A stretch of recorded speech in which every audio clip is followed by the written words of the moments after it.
প্রিয় দশম শ্রেণীর শিক্ষার্থী বন্ধুরা, আশা করি তোমরা ভালো আছো। আমিও ভালো আছি। তোমাদের সবাইকে আমার চ্যানেলে স্বাগত। আজকে আমি 2024 সালের ভূগোলের কিছু পর্ষদ টেস্ট পেপারের শর্ট প্রশ্ন নিয়ে এসেছি। তোমরা ভিডিওটা পুরো দেখো। আশা করি ভিডিওটা তোমাদের ভালো লাগবে। ভালো লাগলে একটা লাইক করো এবং বন্ধুদের কাছে শেয়ার করতে ভুলো না। আমার চ্যানেলে নতুন হয়ে থাকলে চ্যানেলটাকে সাবস্ক্রাইব করো এবং বেল নোটিফিকেশনটি অন করে রেখো, যাতে এরকম সাজেশান তোমাদের কাছে খুব তাড়াতাড়ি পৌঁছে যায়। ঠিক আছে, আর কথা না বাড়িয়ে এবার প্রশ্নগুলো আমি তোমাদেরকে শোনাচ্ছি, তার সাথে আমি উত্তরগুলোও বলে দিচ্ছি। 1 নম্বর প্রশ্ন হচ্ছে, গ্রেট কথাটি প্রথম কে ব্যবহার করেন? উত্তরটা দেখো, গিলবার্ট। 2 নম্বর প্রশ্ন, হিমবাহের দ্বারা পর্বতের পাদদেশে সঞ্চয় কার্যের ফলে গঠিত ভূমিরূপ গ্রাবরেখা। স্ট্র্যাটোস্ফিয়ার ও মেসোস্ফিয়ারের মধ্যবর্তী সংযোগকারী স্তরকে কি বলা হয়? স্ট্র্যাটোপোজ। চিনুক কি? চিনুক হচ্ছে উষ্ণবায়ু। পৃথিবীর বৃহত্তম মগ্নচড়া কি? Grand bank. জোয়ার ও ভাটার প্রত্যেকের স্থায়ীকাল 6 ঘন্টা। 7 নম্বর প্রশ্ন দেখো, নিচের যে উৎস থেকে বজ্র আসে না? সৌর বিদ্যুৎ কেন্দ্র থেকে। দক্ষিণ ভারতের সর্বোচ্চ শৃঙ্গের নাম আনাইমতি। নদীর তীরবর্তী নবীন পলল মৃত্তিকাকে কি বলা হয়? খাদার। তারপরে 10 নম্বর প্রশ্ন দেখো, ভারতে মৌসুমী বায়ুর প্রত্যাবর্তন ঘটে কোন সময়? শরৎকালে। 11 নম্বর প্রশ্ন, ভারতের রাজ্য পুনর্গঠনের মূল ভিত্তি ছিল কি? ভাষা। ভারতে হেক্টর প্রতি ধান উৎপাদনে প্রথম রাজ্যটির নাম কি? পাঞ্জাব। 13 দাগে, লৌহ ইস্পাত শিল্পের প্রয়োজনীয় কাঁচা মাল নয় ইউরেনিয়াম। ভূবৈচিত্র্যমূলক মানচিত্রে কোন বিষয়টি দেখানো যায় না? আবহাওয়া।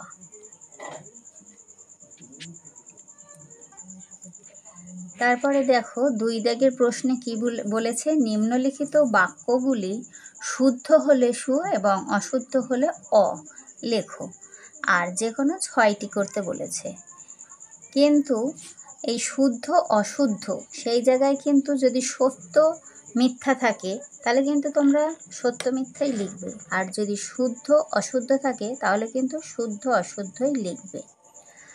আর 6টা প্রশ্ন করতে বলেছে, তোমরা 7টা করে দিও, কারণ একটা যদি কাটা যায় তোমরা কিন্তু 6ই পেয়ে যাবে। আর যদি তোমরা 6টার মধ্যে 6টাই করো তাহলে কিন্তু একটা কাটা গেলে 5 পেয়ে যাবে।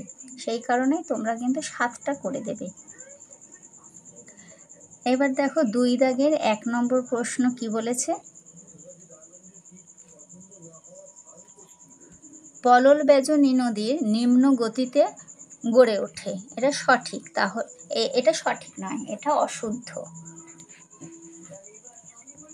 আচ্ছা, ভূমধ্যসাগরীয় জলবায়ু অঞ্চলে সাধারণত গ্রীষ্মকালে বৃষ্টিপাত হয়। এটাও সঠিক নয়, তাহলে এটা কি লিখবে? অশুদ্ধ। ভারত মহাসাগরে শৈবাল সাগর দেখা যায়। এটাও অশুদ্ধ। ভরাটকরণ প্রক্রিয়ায় আবর্জনার পচনে হিউমাস তৈরি হয়। এটাও অশুদ্ধ। শস্যাবর্তন প্রক্রিয়ায় মৃত্তিকার উর্বরতা বৃদ্ধি পায়। এটা ঠিক, তার মানে শুদ্ধ। পশ্চিমঘাট একটি স্তূপ পর্বত। এটাও ঠিক, মানে শুদ্ধ।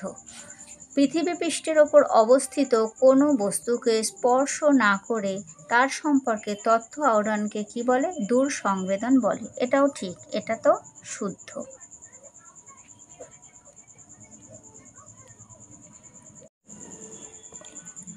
তারপর দেখো 2 দাগের 2, উপযুক্ত শব্দ বসিয়ে শূন্যস্থান পূরণ করো। এটাও বলেছে কি 6টি প্রশ্নের উত্তর দাও। এখানেও তোমরা আগের মতো 7টি করে দেবে। 1 নম্বর শূন্যস্থানে দেখো, হিমবাহ পৃষ্ঠে আড়াআড়ি ও সমান্তরাল ফাটলগুলিকে ড্যাশ বলে? ক্রেভাস বলে। কোনো স্থানের উষ্ণতা বৃষ্টিপাত লেখচিত্রে উষ্ণতার রেখাটি বৎসরের মধ্যভাগে নিম্নমুখী হলে স্থানটি ড্যাশ গোলার্ধে অবস্থিত, অর্থাৎ দক্ষিণ গোলার্ধে অবস্থিত। পৃথিবীর ড্যাশ বলের প্রভাবে গৌণ জোয়ার সৃষ্টি হয়। এবার শূন্যস্থানের জায়গায় কেন্দ্রাতিক। বিভিন্ন ধরনের বহির্জাত শক্তির দ্বারা ভূমিভাগের সমতলীকরণ ঘটলে তাকে কি বলে? পর্যায়ন বলে। যে সকল বজ্র বিয়োজিত হয়ে জল, মাটি ও বাতাসের সঙ্গে মিশে যায় তাকে জৈব ভঙ্গুর বলে। 1853 সালে মুম্বাই ও থানের মধ্যে প্রথম রেল যোগাযোগ শুরু হয়। 2011 খ্রিস্টাব্দের আদমশুমারি অনুসারে ভারতে সাক্ষরতার হার কত? 74.4%। 2-এর 3 দাগে প্রশ্ন দেখো। এখানে কি বলেছে? একটি বা দুটি শব্দে উত্তর দাও, যে কোনো 6টি। এখানেও তোমরা আগের মতো 7টি করে দেবে। সাহারায় বালুকাময় মরুভূমি কি নামে পরিচিত? আর্গ নামে। ভারতের একটি বৃষ্টিচ্ছায় অঞ্চলের নাম কি? শিলং। ক্রান্তীয় সমুদ্রে কোন ধরনের সমুদ্র স্রোত সৃষ্টি হয়? উষ্ণ। কোন ধরনের? উষ্ণ ধরনের। সার্ভে অব ইন্ডিয়ার সদর দফতর কোথায় অবস্থিত? দেরাদুন। তোমরা লিখবে দেরাদুনে অবস্থিত। পূর্ব রেলপথের সদর দপ্তর কোথায়? কলকাতায়। পশ্চিমবঙ্গের কোথায় পেট্রোরাসায়ন শিল্পকেন্দ্র গড়ে উঠেছে? হলদিয়ায়। ভারতের কোন রাজ্য ধান উৎপাদনে প্রথম স্থান অধিকারী? পশ্চিমবঙ্গ।